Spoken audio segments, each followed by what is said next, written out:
Vous êtes sur Juno 7, bienvenue à ce bulletin d'information.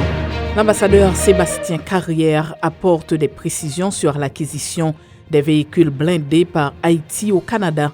Lors d'une entrevue exclusive accordée à notre rédaction lundi, l'ambassadeur du Canada en Haïti, Sébastien Carrière, a coupé court aux rumeurs faisant croire que le gouvernement du Canada a bloqué le contrat pour l'acquisition des véhicules blindés pour la police nationale d'Haïti. Le diplomate canadien encourage les gens à mettre de côté cette mauvaise intention et travailler ensemble pour sortir le pays de la crise sécuritaire et politique dans laquelle il se trouve depuis plusieurs années.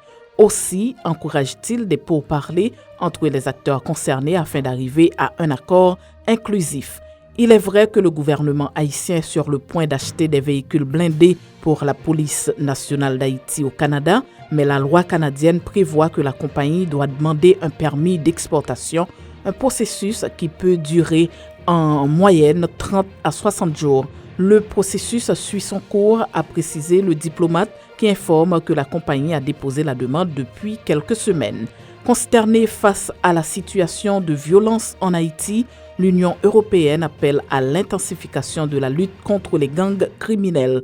Dans une déclaration commune en date du 1er août, la délégation de l'Union européenne et les ambassades d'Allemagne, d'Espagne et de France en Haïti se disent profondément consternés face à la dégradation constante de la situation des droits humains dans les quartiers de la zone métropolitaine de Port-au-Prince sous l'emprise des gangs armés. Face à cette situation, la délégation de l'Union européenne exhorte à l'arrêt immédiat de ces actes répugnants aux affrontements armés et à toute action de violence, ce qui permettra, selon elle, aux victimes de recevoir les soins d'urgence et l'assistance humanitaire essentielle. Réginald Boulos se retire de la vie politique. Réginald Boulos coupe les ponts avec la politique.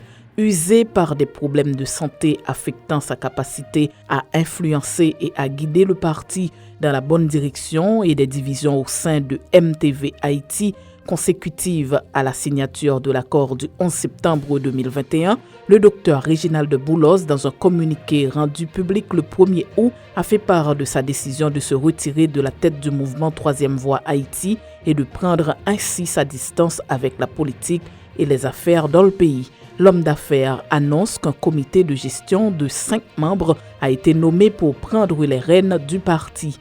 Ce comité a pour mission d'implémenter le plan de relance du parti et préparer dans un délai maximal de 10 mois le grand congrès national qui devra élire toutes les instances dirigeantes du parti. Un accident de la circulation fait 3 morts à Pétionville.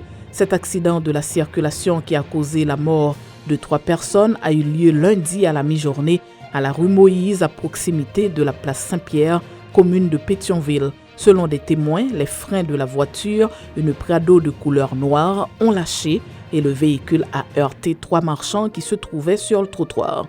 Romain Molina, principal accusateur du docteur Yves Jambard, poursuivi pour diffamation en France. Le Conseil de la défense du docteur Yves Jambard, dans un communiqué de presse en date du 31 juillet 2022, a informé que le juge d'instruction au tribunal judiciaire de Paris, dans son ordonnance de renvoi, reconnaît qu'il existe des charges suffisantes pour diffamation contre le journaliste Romain Molina à la suite de la plainte déposée par l'ancien président de la Fédération haïtienne de football contre celui qui s'est présenté comme un lanceur d'alerte dans le dossier d'accusation de viol et d'abus sexuels sur mineurs au ranch de la Croix-des-Bouquets.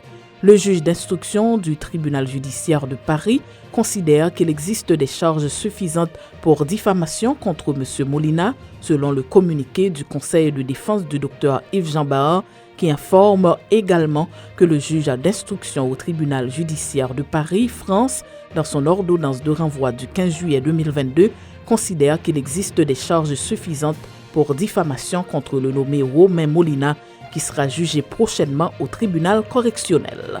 La compagnie de téléphonie mobile Natcom a inauguré un laboratoire informatique au lycée Toussaint Louverture de Breda, dans la commune du Cap-Haïtien, département du Nord.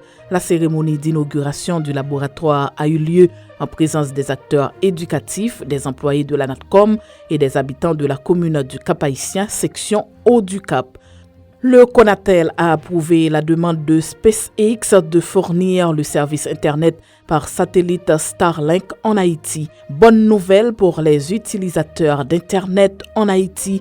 Le service Internet par satellite de SpaceX Starlink sera disponible en Haïti. Le Conseil national de télécommunications a autorisé SpaceX d'équiper Haïti pour des essais pilotes. Le Conatel en a fait l'annonce le 29 juillet à travers un avis. L'organe exécutif du Conatel informe le public en général et les fournisseurs d'accès à Internet en particulier qu'il a reçu en date du 5 juillet une demande d'autorisation de la part de la société américaine SpaceX pour la fourniture en Haïti des services Starlink et Swarm. Le Conatel indique avoir approuvé l'initiative de SpaceX Starlink d'équiper Haïti pour des essais pilotes sur 20 sites de la direction de la protection civile sur une période de 4 mois. C'est la fin de ce bulletin d'information. Merci de votre fidélité à Juno 7.